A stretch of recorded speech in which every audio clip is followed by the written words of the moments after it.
hello. Ah, hello.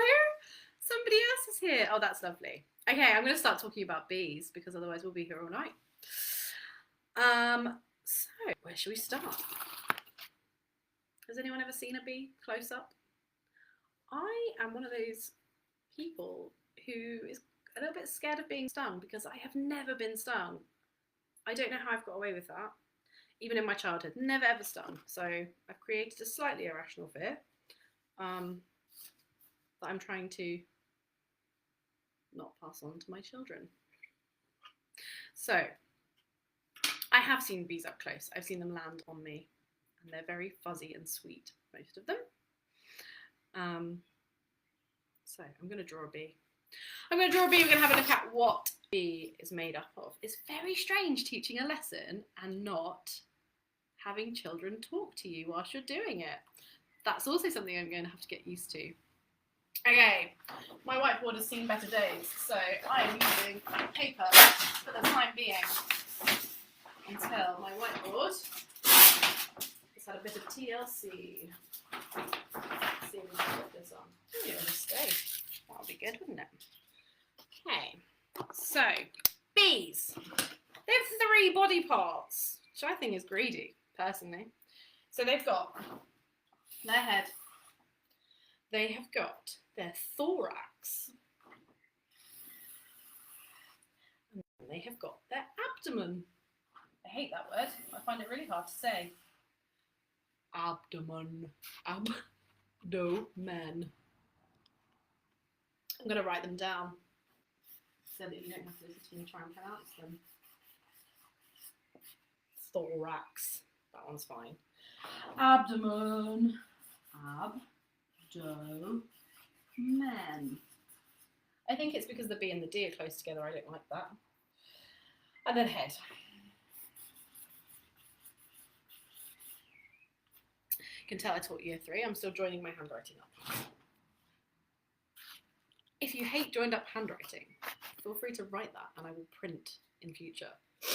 Then what do they have? They have eyes. I'm going to draw some eyes on here. They have lots of eyes. They have 5 eyes, I think. I looked that up yesterday and I've immediately forgotten. Pretty sure they have 5 eyes. Antenna. Oh, he's looking like an ant now. Not wildly dissimilar. Still an insect. What else do? They use their antenna to smell and feel. Feel, I think, is obvious, right? They're feeling about. They smell with them, which I think is a bit strange, but each to their own. Okay, then they have their 2 wings. Can I draw a wing? Whoa. That looks like a dragonfly wing. Maybe they're a bit curvier. That's better. Oh, I've written thorax. You can tell I haven't practiced this bit. There we go. This is the thorax, though. This is a wing. Okay. What else do they have? They have 6 legs. Why do they have 6 legs? Because they're an insect. 6 legs. Where should we draw them? I've got a little cheat sheet over here so I don't get it wrong for you guys. Okay. So we're going to have... Oh, yes. I remember. They've got 2 up there, which look a bit like arms, but they're not arms. They're legs. And then they've got this guy down here. And then they've got these guys down here. And some bees have a little stinger here. But only some of them. Not all of them. What other cute things they have? They have a little pollen basket on their legs, which they collect their pollen in. Which I think is really sweet. Why doesn't it look like a bee? It hasn't got any stripes. I can do that. Okay. So there are lots of insects that pose as bees. So they're yellow. They don't actually have like a fuzzy top in the same way. It's more like black and yellow. Sorry, I was saying something, wasn't I? They are yellow and black. And they're yellow and black so that people think that they're a bee and don't mess with them. Which is totally fair enough. It's a very, very clever way of camouflaging, self-defense. It's not camouflage. I'm gonna just check my my thought about see, not everybody knows everything. This is something that I used to say all the time to my class. Just because I'm a teacher doesn't mean I know everything.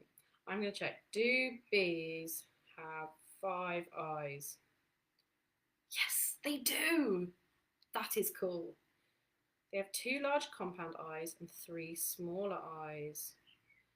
So I've only drawn their compound eyes. Should I draw their 3 small eyes? 1, 2, 3. Oh, I like him now. It kind of looks like he has a smile, but that's okay. And their wings, you can see the structure of their wings. They're very see-through. We won't try that. Okay. If you've drawn a bee along with me, I'm not sure if there are any children here at all. If there is,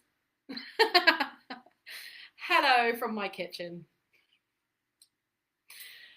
If there are any children online, and not just adults who've come to support me, which is adorable, and you've drawn a bee, please tag me in them because tiny bee drawings are adorable.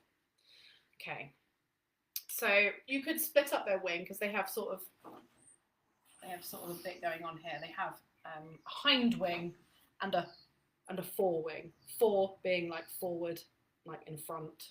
So this one, fore wing, and hind, like behind.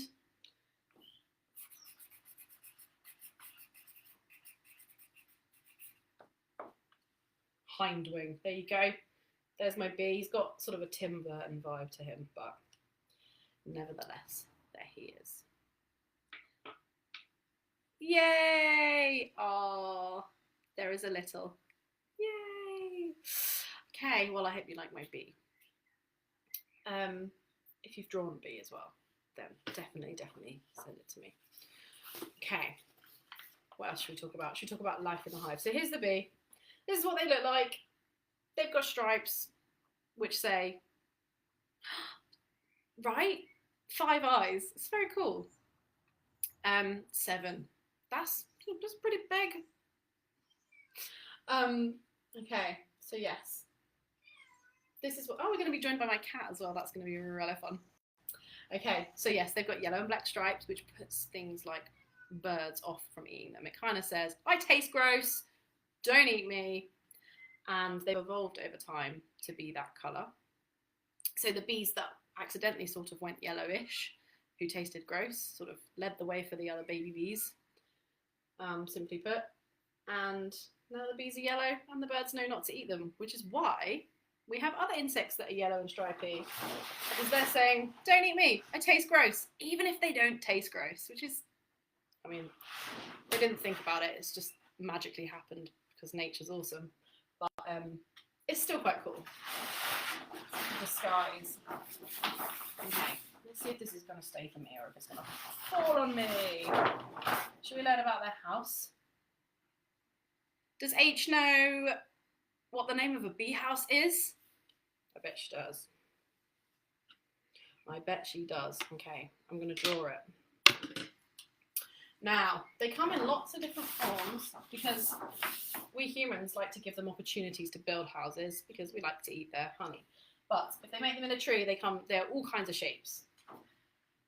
So, I'm going to draw one like this. There we go. It's hanging off a branch like in Winnie the Pooh. Now, bees make hives everywhere. There are so many different types of bees. Some of them make them underground, which my old class discovered by poking a stick in the ground. Never, ever, ever poke a stick in a hole in the ground. There could be bees in there. I have learned that the hard way. Okay. But yes. Yay! It's a hive. Well done. It's a hive. It's a hive. That's where they live. They live in a hive. Right. In their hive, they have one queen bee. She is in charge. Well, sort of. Let's draw her. I'm going to draw her. You can draw a hive as well if you want. Okay. This is my queen. She's normally bigger than the other bees. And I've given her a crown. There we go. I'm going to give her some lashes. I don't know why.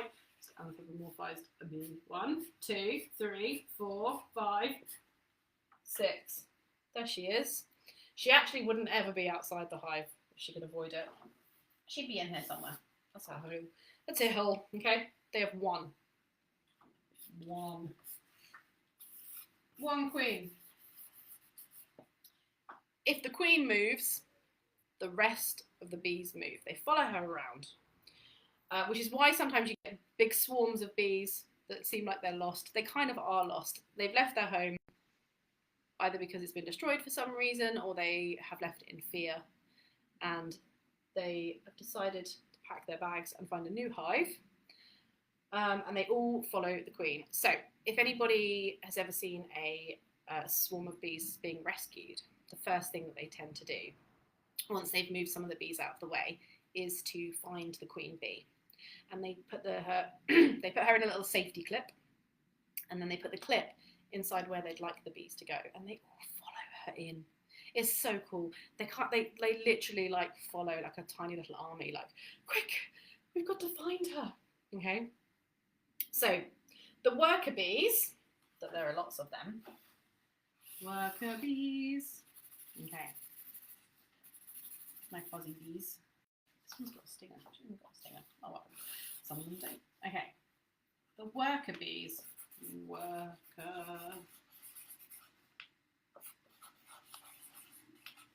The worker bees are all girls. They are all female. Let's do the symbol for girls, shall we? I think it's that. I'm pretty sure that's right. They're all female. They do things like clean. Should I draw a brush? That'll help us remember. Does that look like a broom to you? Kind of. They clean. They forage. So they're the ones that go out and about. They're the ones that you will see, the worker bees. What should we do for going out and about? We'll draw a flower. They go out and about and they forage. They guard, which is pretty cool. I might draw some here. These are the guys. They're not guys, they're gals. They're guarding. And they also do really cool things, like if there is a poorly bee, they sometimes try to help them. And if they can't help them, if they've already passed away, already died, they carry them out of the hive. So they make sure that nobody else in the hive gets sick. So they work together as a team to remove either the poorly bee or something that might be a threat to them. So it could be a spider or something that's got into the hive. They work together, they move it out. They're guarding over here. Guarding. So that's some of the things the worker bees get up to. So we've got a queen and we've got worker bees. Currently, everybody's female. And it's working quite well. However, they need to make babies. They need to carry on the hive. They need to keep making workers and larvae. And so they have the drone.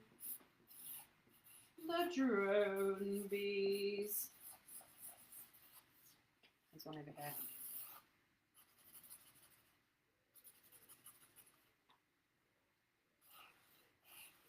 Now, the drone bees are all boys. And basically their entire existence is to help make babies. You can't see my drone bee down there. There he is. Okay. Now you can see half of me, but that's okay. You don't need to see all of me. These guys, they're just running the crash.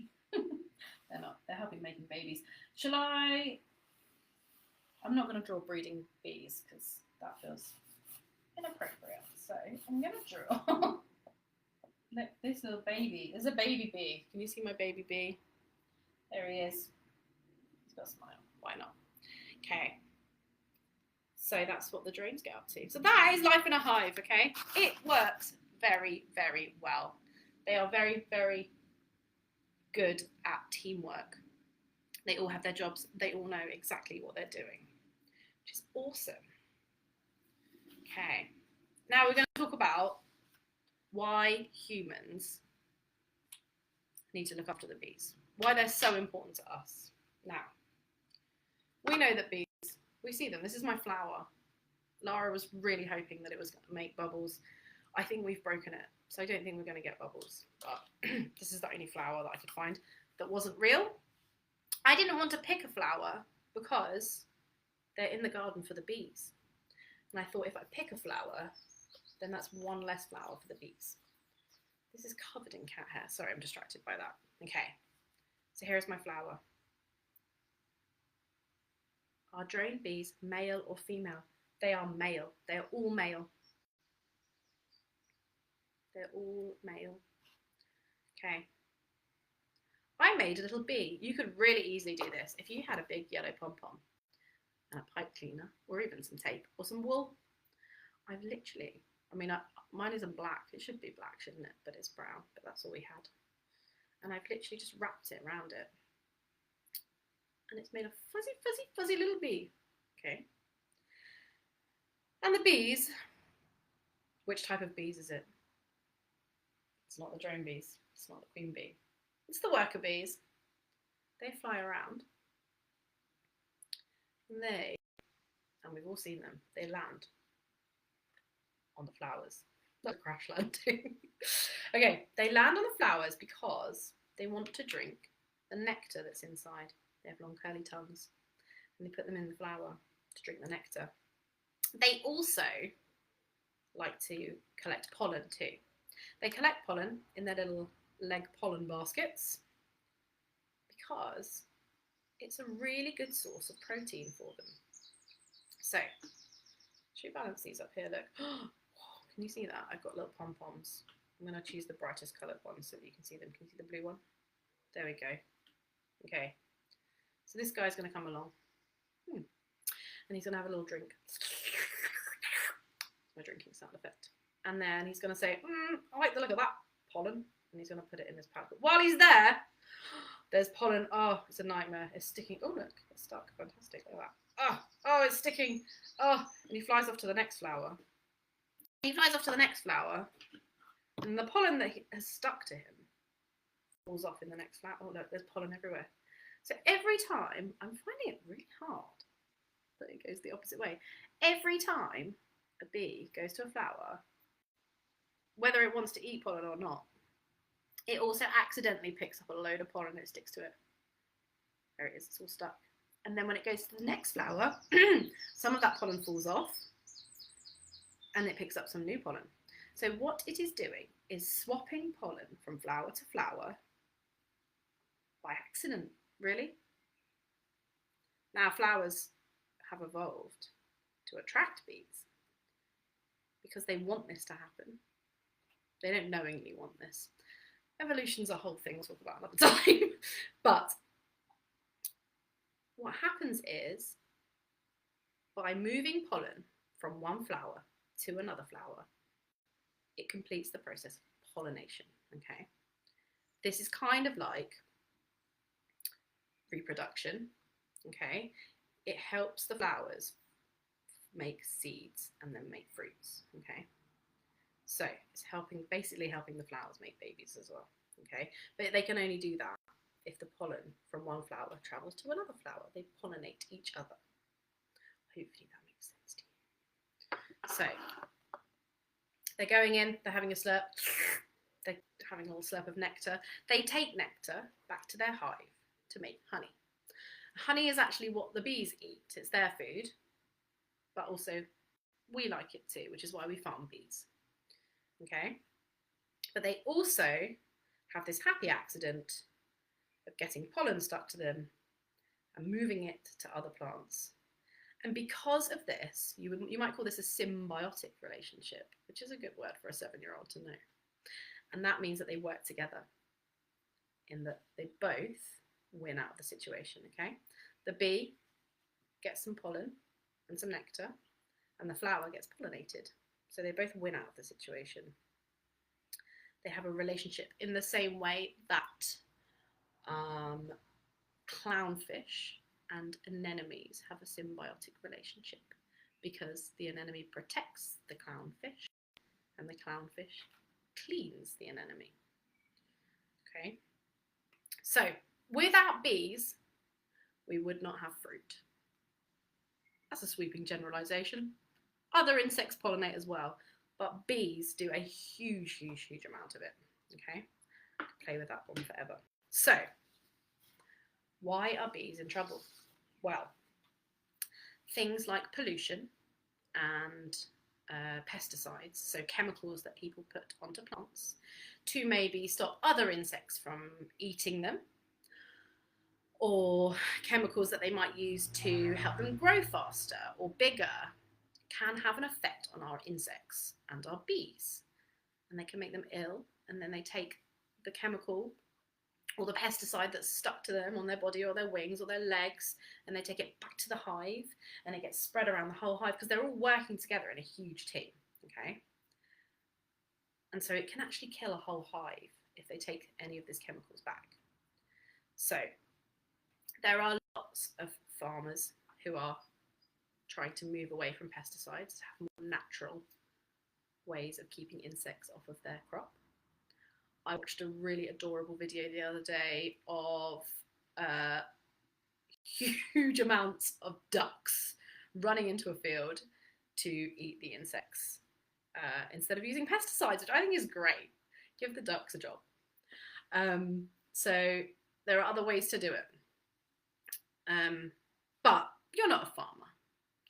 And you might have bees, but it's probably quite unlikely even that you have bees. So what can you do to help? Well, you could build a bee hotel, which helps them. Lots of our bees like to kind of hibernate, really. So they like to tuck away for the winter.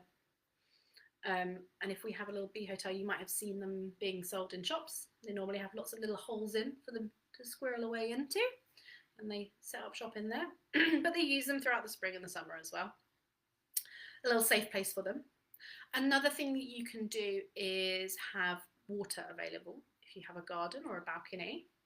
You have to be careful with that one because they are not smartest things when it comes to water. So I would say the best thing to do is fill up a shallow tray, kind of like this to be honest, with pebbles, and then put water in it so that the bees can climb out so that they're not going to drown. They can almost stand on the pebble at the same time as drinking the water. That would be great. So that's a great thing to do. Another thing you can do is if you see a sleepy bee, you can give them a little pick-me-up. There's a really sweet company called Bee Vive, and I have their keyring. But essentially, I carry around with me a tiny little vial of sugary water. And so when I see a sleepy bee, I can unscrew it because it's on my keyring. And you can dab it down in front of the bee and then they'll go and drink it. Now, people sometimes think that it's the honey that they need. They don't give them honey because the honey that you've got has come from a different hive. It's not their honey. So it could have additives in it. So it could have had things added in the shop. But also it could have germs from a different beehive that they won't be able to digest. What they need is sugar. So you can get a little bit of sugar from your kitchen, mix it in with some water, and then put that in front of them, and it should give them enough energy to get back to their hive, which is what you want to do, because sometimes they come out and they're all sleepy from the cold, or if you've had a really windy day and they've tried to fight against the wind, they get really tired out. So that's something else you can do. And another lovely thing, if you do have a garden, you can encourage your grown-ups not to mow the lawn for as long as they dare. So it's good to have wildflowers. So don't pick dandelions, don't pick daisies, particularly dandelions. They really like dandelions. But you can let the grass grow for the spring until there's lots more flowers out. So we get most of our flowers in summer, right? So things like dandelions are pretty essential to the bees when they first come out of hiding. And they like to get their nectar and their pollen from dandelions. So if we wait to mow our lawns, you wait until it gets hot, maybe till June when there are more flowers out. That would be very cool. But that is a good thing to do so that there are lots of flowers available for our bees. Okay, that is all I'm going to do today because I'd like to keep these lessons quite short and sweet. We're going to aim for half an hour generally. We might run over sometimes, but generally I'm going to try and aim for half an hour. But if you would like to go away and do a little extra activity, I thought it might be quite fun, and I'm going to try and find time to do this as well, to design a garden specifically for bees, a bee-friendly garden. Now, you could look up the types of plants that they like. I know there is a specific colour of plant that bees really like. You could try and find that out. You could design a little bee house or a beehive even. You could design maybe a clever water feature for your bees to go and have a drink from.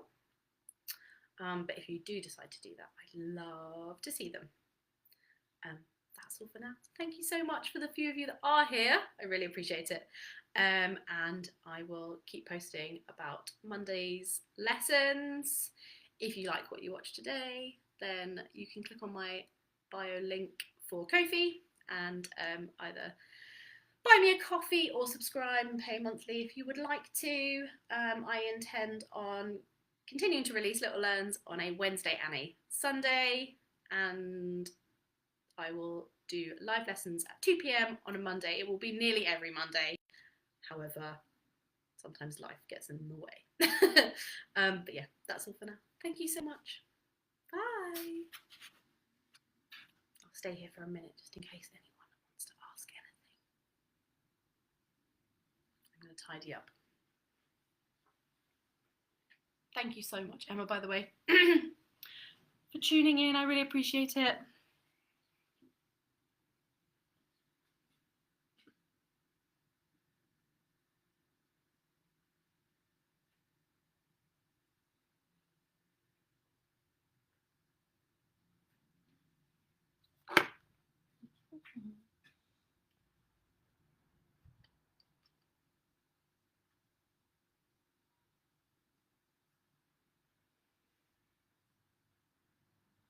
I feel like he should live somewhere now. Bye. Thanks, Lara. Thank you. You have a bee-tastic day. My partner is actually called Bee, so we have a lot of bee-themed things in our house, but no actual bees. I had to make one, which blew my mind slightly. But yes. Bee fantastic. And some other puns. Okay, I'm gonna head off. Bye everyone.